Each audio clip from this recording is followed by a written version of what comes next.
هنجح. جدع يا هيثم، انا عايزك تحاول وتفشل وتحاول تاني وتفشل وتحاول لغايه ما انجح.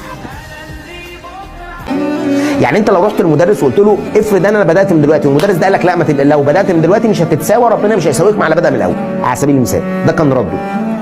هل انت في اللحظه دي هتقول لي خلاص انا هستسلم وهضيع مستقبلي عشان خاطر الاستاذ قال لي، ايا كان مع تقديرنا لكل الاساتذه، ما فيش استاذ يقول كده، بس انا بقول لك مثلا ان عشان هو قال لحضرتك ان انت مش تلحق، فانت قررت ان انت خلاص بقى، انا هو الراجل قال لي مش هتلحق فانا استسلمت. يا ابني ده مستقبلك، ما تتعاملش مع مستقبلك برفاهيه، اللي هو جه ما جاش خلاص. انا بقول كفايه كده يا عمر. كفايه ايه؟ احنا قربنا، هنكمل وهنحقق رقم جديد.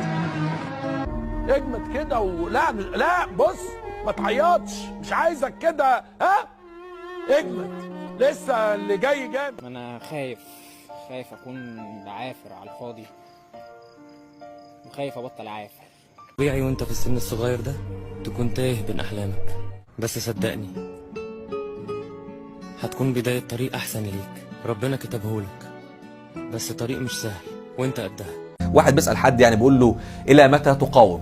قال له حتى اصل. ما تنساش الجملة دي، الى متى تقاوم؟ قال له حتى اصل، هفضل اقاوم، هفضل اعافر لحد ما اوصل.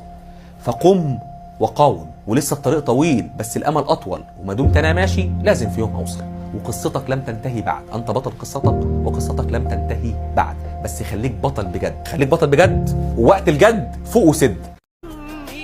بكره هتشوف انا هبقى ايه. انا عندي احلام وطموحات كتير عايز احققها، هتشوف.